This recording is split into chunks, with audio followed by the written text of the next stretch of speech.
Hello everybody, welcome to today's show. My name is Spencer Walsh. Thank you so much for joining us here on this Wednesday, May 10th. We've got a good one for you. Let's take a look at some of the topics that we have. It's one of those days where I really think we could lead with any of the stories that we are talking about, but we are starting with this. An electronic intifada. Gaza is yet again under attack as children are bearing some of the brunt as Israel is targeting Gaza homes for, you guessed it, suspected terrorists.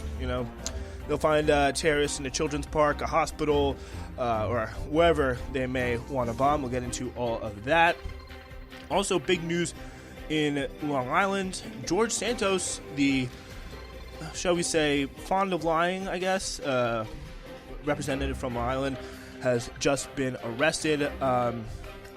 He is going to be released on $500,000 bond, and his travel will be restricted. He is accused of 13 counts of wire fraud, money laundering, stealing public funds, and lying on federal disclosure forms.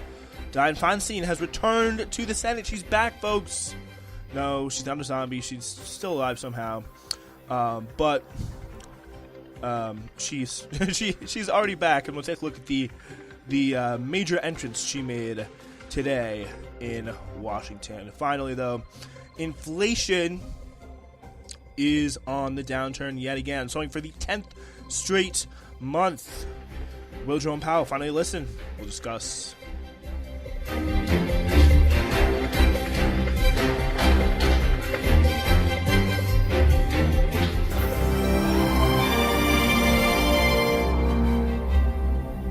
It is allergy season, so I do apologize again for any kind of coughing or otherwise unpleasant sounds that may slip through the editing process. But we got to start today with this. Israel renewing its bombing campaign in the occupied Gaza Strip late in the day, Tuesday, and so far, Wednesday night as well. We are seeing on social media some reports of the rockets, I think, going both ways. But as I just tweeted out at SBW 272, that for these people, for Israelis, it's really little more than a fireworks show. It's just, Iron Dome stops it again, hooray. And these rockets have essentially no chance of hitting any of their targets. But, in the meantime, we'll hear pretty vicious strikes. Israel claims that the men slain in southern Gaza were Islamic Jihad members taking missiles to a launch site. And their deaths bring to 15 the number of Palestinians killed in the territory since Israel launched a surprise attack on Gaza before dawn on Tuesday, killing 3 Islamic Jihad members as well as the family members of and other civilians in their homes. So again, were these people, or some of these people, members of the Islamic Jihad? That obviously remains to be seen. I personally, in the wake of Shireen Abu Akleh and thousands of, tons and tons of other Israeli lies about their conduct in this conflict, I think it's very, very hard for me to take them, kind of seriously or at their word. But the key critical thing here that really does show you, it's not just two killed, 2 killed in the fresh. In the fresh airstrikes. It's all their children, all their families, all the people next door. Just indiscriminate bombing throughout Gaza, which is just really, really horrific to see. And they're killing people almost every day in the West Bank as well. Gaza, where it can bomb indigenous Palestinians in what was essentially an open air prison, obliterate families, and call it self-defense. The airstrikes began in Rafah in the southern Gaza Strip, targeting a home that belonged to Islamic Jihad leader Jihad Ghanem. Ghanem and his wife Wafa were killed, and Hashim Ghanem, Jihad's 30-year-old son, were critically injured. Again, these are people who are definitely engaging in this violent resistance, but I think it's so important to be put in perspective. The perspective of, first off, the occupation, the cleansing of the lands. Second off, the prison-like state that Gaza is being put in, and the absolutely oppressive conditions, and the fact that there literally is no other way to appropriately or to, very accurately, or there's no way to vote out, their current situation. They have literally kind of no other recourse left, and not only is this just extrajudicial summary execution. Again, it is killing civilians, killing family members, killing others as well. Tariq Izzeddin, who is involved in Islamic Jihad's activities in the West Bank, where he was born and from, before he was forcibly transferred to Gaza, was killed along with his two children, Ali and Mayar. And it really what seems to be here is that Israel just views these people as, I wouldn't be surprised with the policy in this is just get them before they become more jihadists. Like, they'll just grow up and become more jihadists. Like, they don't deserve a shot at a fair, equal, and kind of prosperous life, which is really, really quite dark. Tariq Izzeddin was killed along with his children's. The 8 and 12. It is a pretty horrific situation. It's just the really remarkable number of kids that have been passing away, just killing just families here in a pretty remarkable clip. A Palestinian news outlet published a video showing Bahir al-Diyar, Izzeddin's wife, mourning over the bodies of her children, spliced with the footage of her sending her daughter off to school. And it's just a really, really horrific scene because it's just like see her kids' bodies on the ground. Just there's videos of her just crying and just being just incredibly upset, obviously. Jamal Khashoggi, a Russian national who chaired the board of Al-Wafa Hospital, was killed in the same strike as the Izzeddin family. He wasn't a terrorist. He was chaired the board of a hospital, one of the few they haven't bombed yet. Or, in other ways, incapacitated with these strategic, quote-unquote, energy cuts or anything like that. So he, along with his wife, Mervat, and 19-year-old son, Youssef, were sleeping in their home when their ceiling collapsed as they slept. The family lived above the Izzeddin family, according to the human rights group El Mazan. Dr. Jamal, a dentist, was killed with his wife's son. Yeah, that's who they're referring to in the tweet from a Palestinian on the ground. My sister, this person says, Dr. Enos works with Dr. Jamal in a dentistry clinic in central Gaza. She's been silent since then. We've all been shocked to the core. He was apparently a dentist, according to Reuters, known for offering free treatment to poor families, and his son Youssef was a medical student. Khashoggi's 4 children survived. Other 4 children survived with minor injuries, his brother told the news agency. Also in Gaza City, U.S.-sourced Israeli warplanes hit a 2-story home, killing Islamic Jihadi leader Khalil al-Batani and his wife Layla, as well as their 4-year-old daughter Hajar. Their neighbor, 19-year-old Dania Adas was also killed, with their 17-year-old sister Aman died from injuries later in the day. So just really, the story here is just continued indiscriminate bombing. U.S. sources Israeli warplanes targeting these houses, and Dania Adas, who was a 19-year-old who's due to wed next month, and her 17-year-old sister Iman, who later died from injuries. A very, very tough moment, as they have a photo on the Clubs News Network of Dania's fiance bidding a tearful farewell to his beloved, overcome with grief at her sudden and tragic loss. Al-Mazan said that 18 people were injured in the Israeli strikes. In addition to those killed, the majority of them women and children. The rights group added that Israeli warplanes also targeted military sites in open areas like in Khan Yunis, Rafah, and central Gaza. Despite being aware of civilian fatalities, Israel's military chief spokesperson said the operation was carried out with professionalism and precision in planning and execution. So again, there's they can say that even though it's blatantly untrue, and we got the neighbor freaking dying in these strikes.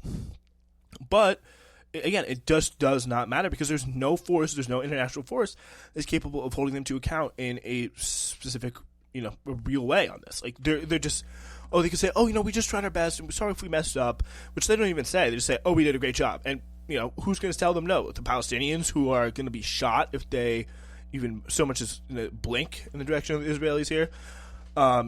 The U.S. certainly won't do it. No one in the West, the EU won't do it. It is a complete, open, just open air, unrestrained, unmitigated situation of violence and attack.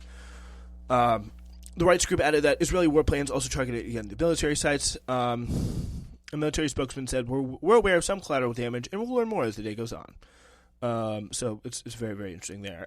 So just like they said, they'd conduct a full and independent investigation into the killing of Shireen Abu Akleh and then brutalize people at her funeral. Forgive me if I don't have that much faith. Tor Wennesland, the UN Secretary General Middle East envoy, condemned the deaths of civilians. He said he remained fully engaged with all sides in an attempt to avoid a broader conflict with devastating consequences for all.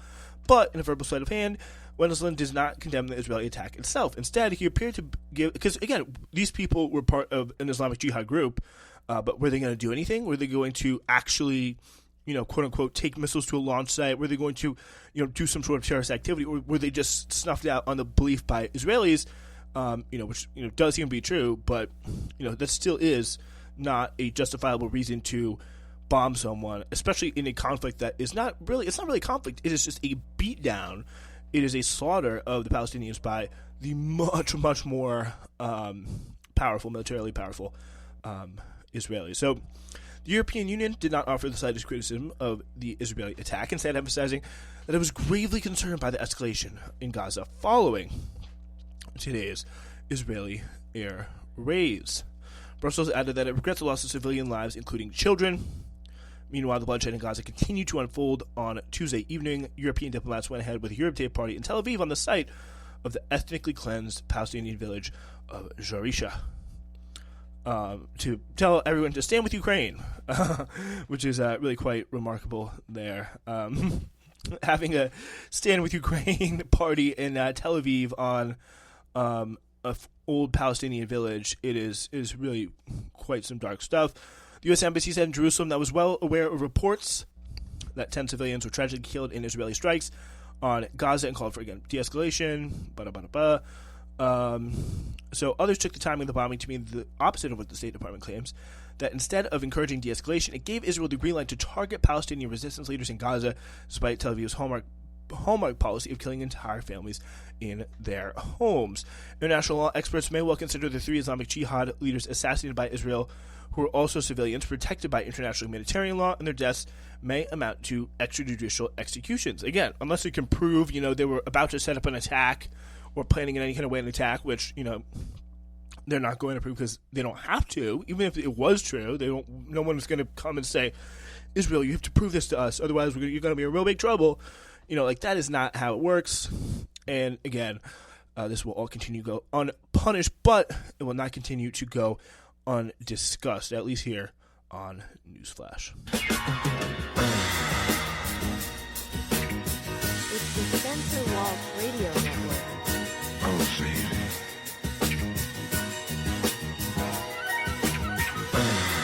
Going to park in the latest drop. Got stopped by a late cop. She got me thinking I could date a cop. Cause her uniform pants so tight. She read me very right. She put me in a call. She cut up all the lights. She said I have the right to remain silent. Now I gotta holler. Sounding like a siren.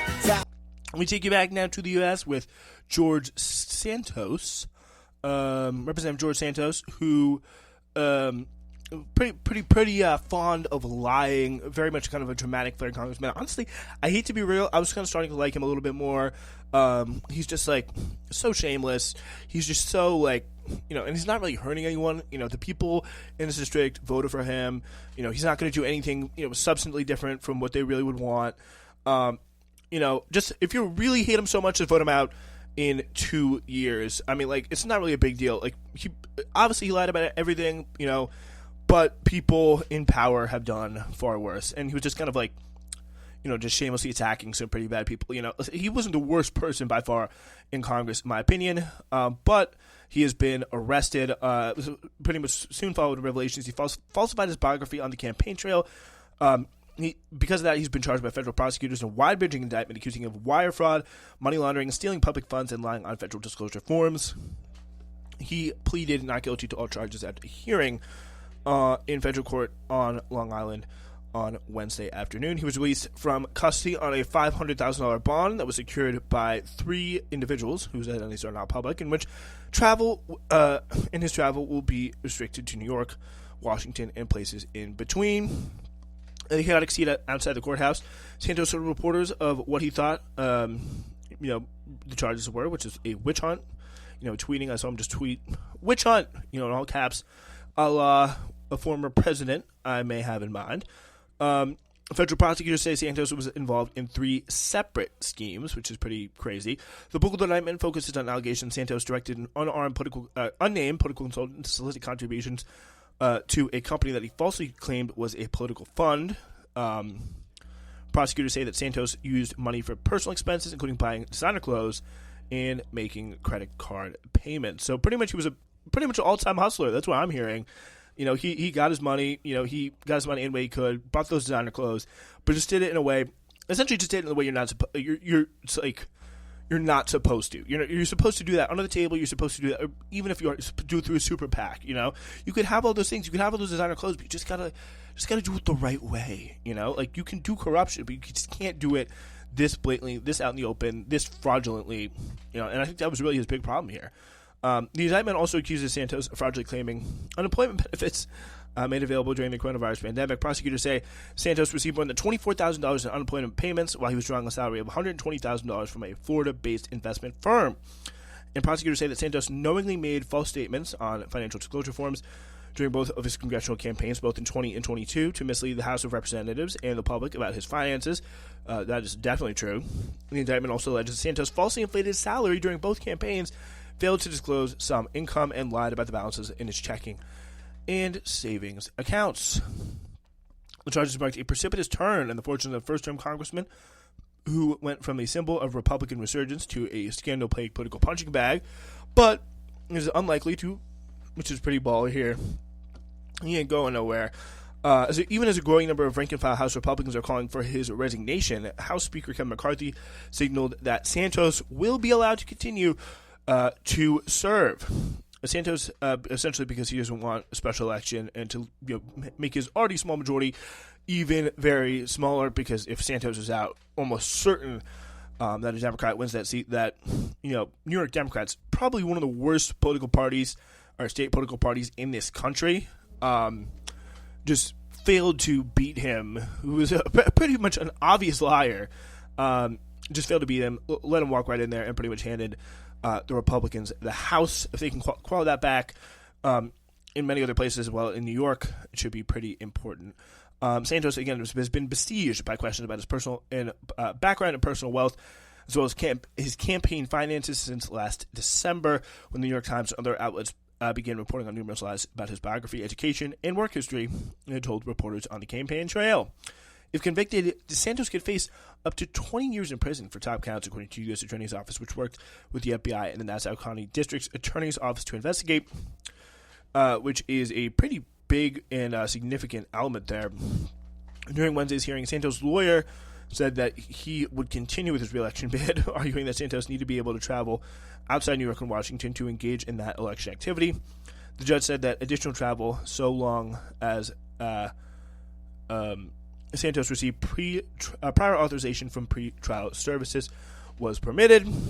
Santos says for 4 months denied any criminal wrongdoing, even though he is admitted to lying about going to Peru College and playing volleyball there, and later working for prestigious Wall Street firm. So, some definitely seem to be some more sketchy stuff. Some, the unemployment thing, definitely a bit sketchy. False statements on financial disclosure forms. All that stuff could really, really add up. Just pretty much basic. So just breaking it down here, 7 counts of wire fraud related to fraudulent political contribution solicitation scheme, and unemployment insurance fraud scheme, and money laundering was related to the fraudulent political contribution solicitation scheme. Pretty much the thing where he was saying, "Oh, donate to my campaign for my designer clothes," and then making false statements of the House. And then theft of public funds was 1 count. All right. Pretty bruising day at Santos's arraignments. It really, was quite a swarm as he pulled out. Because, of course, he kind of got caught in the crosshairs as there was just a massive media scrum. And he had to walk pretty much the length of a football field, all while being scrummed. And swarmed by the press. and it has been pretty rough. He says, "I believe I'm innocent," so here is what he had to say. Let's take a listen to the boy. I just respect someone who's that shameless about just being kind of a low-level fraudster. But let's be honest, is he really harming people, other than some Republican aide who he tricked into donating? No, he's not. Let's take a listen.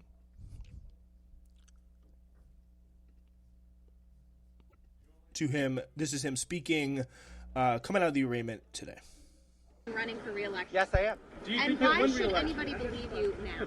Well, like I said, I will prove myself innocent, and then we'll move from there. And re-election is a very far time away from now. The $750,000. Go ahead, I'm sorry. okay, go ahead. I'm sorry for blocking the $750,000. They said that you reported that wrongly.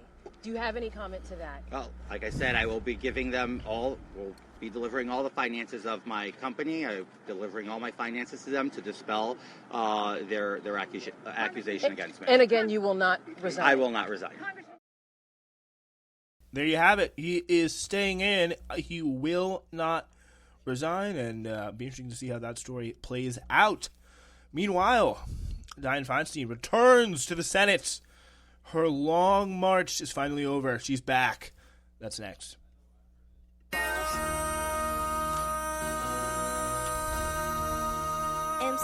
make another hit. This ain't what you want. Project. This ain't what you want. This ain't what you want. You're listening to Newsflash right here on the Spencer Walsh Radio Network. Help us grow our audience. Subscribe, rate, and review our show on whatever podcast platform you're listening on. Thank you very much. This is Newsflash, ladies and gentlemen. We're talking about Dianne Feinstein today. She's coming back, returning to her office on Tuesday evening after nearly 3-month absence from the Senate that threatened to really deprive her party of the ability to do anything, because the Senate is pretty tight, and she's on a pretty important committee, the Judiciary Committee, and judges were pretty much not being able to be confirmed while she was absent because of this kind of very stupid rule, but it's eventually how it is. So yeah, Feinstein, she's apparently been recovering from shingles. People, even in her own, like Ro Khanna, House Representative from California, is running for her seat and actually calling for her to resign because she's just patently incapable of filling out her duties. But she has, the Democratic Party, same Democratic Party elites who made it clear that she was very, very good where she's at. She didn't have to really do anything, in the way of kind of taking care of her, mental fitness, because of the fact that, she was propped up by Obama. She was propped up by the National Democratic Party to run time and time again, and also stay in office when, even in this term, she was last elected in 2018. She was already on the downhill then. California Democratic Party was even like, I don't know about this, guys. They endorsed her challenger, and Obama stepped in. It was the first endorsement of the 2018 cycle. Obama was the biggest name we can get in the Democratic Party. Was like, I'm supporting Dianne Feinstein. There was multiple stories of her just not being able to remember basic things. Interviews where she forgot the question she was being asked. She was just kept in, was supported by her staff, propped up by the National Democratic Party, and up until past the point, it's had real consequences for their political agenda, which is really the galling thing. Feinstein, though, she was eager to get back in office today, but she proved that by not making it back in time for a vote scheduled for Tuesday night. But a return to the chamber will restore a Democratic majority for the Judiciary Committee, where Democrats were becoming increasingly concerned with their limited ability to move forward with judicial nomination. Feinstein was hospitalized in February for shingles, but gave no detailed updates about her time as she recovered in San Francisco, and provided no timeline for a planned return to work. Her prolonged absence left her colleagues in the Senate fearing that they would be sure to vote not only on the Judiciary Committee, but also on other crucial matters. The bottom line is the business of the committee and the Senate is affected by her absence, said Senator Richard Durbin, the king of kind of strongly worded letters. He's the chair of the Judiciary Committee. Other Democrats, like Ro Khanna and AOC, have called for Feinstein to resign, publicly questioning whether she would be able to perform her job. Feinstein's growing memory and cognitive issues have previously prompted concerns among other colleagues. And a coalition of 65 grassroots organizations in California signed a letter requesting she step down and allow Governor Gavin Newsom to appoint an interim senator who can provide robust and constant representation for California through the election of 2024. Because functionally, for pretty much this, frankly, this entire year, and probably for a good few years before that, California has had only one functional senator, just with the ability to really do anything, which is just absolutely remarkable, because it just shows you, like, just again the lengths that people are willing to go to prop her up. Feinstein, however, fired back, saying in a statement that, I'm sure she wrote. Honestly, I'd love to see her try and, like, type something out at this point. Like, can she even do that, like, on a little iPhone? Or even, like, a computer. It's probably, like, some typewriter where the letters are extra big on the keys. She said there had been no slowdown of judicial confirmations during her, which is just not true, during her absence. And she planned to return and finish out her term. But earlier this year, she announced she would not seek re-election in 2024. But she was not impervious to the pressure campaign. Last month, amid mounting calls for her to step aside, she settled on a stopgap solution, requesting a temporary replacement on the Senate Judiciary Committee. Majority Leader Chuck Schumer tried to appoint Senator Benjamin Cardin to the spot, but Republicans moved swiftly to block the request, making it clear they would not do anything to help Democrats confirm judges that did not have bipartisan support. Ms. Schumer said, though, in a brief statement, that he's glad Feinstein is able to roll up her sleeves. Let's not get too ambitious here. I don't know if she can have that mobility. I don't know. But she is apparently very excited to roll up her sleeves and get back to work, and Chuck Schumer is excited to see it. All right, let's move on to our next and final story. Inflation slowed for a 10th straight month in April. A closely watched report on Wednesday showed good news for American families struggling under the burden of higher costs, and for policymakers in Washington as they try to wrangle rapid price increases. The Consumer Price Index climbed 4.9% in April from a year earlier, less than the 5% expected that economists in a Bloomberg survey had expected. Inflation had come down notably from a peak of just 9% last summer, though it had remained far higher than the 2% annual gains that were normal before the pandemic. Cheaper prices for airline tickets, new cars, and groceries, including eggs and produce, helped pull inflation lower last month, even as gas prices and rents climb briskly. Again, it's so clear. We're looking at the main thing driving inflation: gas prices outside of Joe Biden's control, or not actually outside of Joe Biden's control. If you were actually able to do something about kind of Russia and Saudi Arabia, they would be in his control. And then rents, which is a part of the economy that is just given free rein to just exploit and just drive up with no kind of control, no kind of moderation. And of course it makes sense that rents are going to go up. And, if that's, and that is really going to be incredible because prices affecting ordinary consumers the hardest. And of course that is causing interest rates to rise, which makes unemployment more likely to rise. So again, it's just a really tough economic situation here because our leaders are just not reading the basic facts and connecting and responding accordingly. Like, they're just not processing at all what's going on. We see the causes of inflation. We see why this is going up. We see why this is happening. But when it comes down to it, there is just very, very little that Biden has seen that or indicated that he's willing to do on this, because he literally, even like as he does this, as he goes and concerns speaks concernedly about inflation. He'll go to MBS and, show a critical sign of support, help him with the war in Yemen, continue to send him weapons. Even as he completely disrespects us on oil prices, continues to work with Russia. And, of course, Russia is a whole other matter, when it comes to oil. And if you look at the rent, they're not going to do anything to the rent because landlords are way, way more powerful than renters in this economy. But again, what they will do is continue to try and make the fact that the event that you lose a job more likely to happen. The report provided welcome news for President Biden as inflation has plagued voters for more than 2 years now, weighing on the president's approval ratings.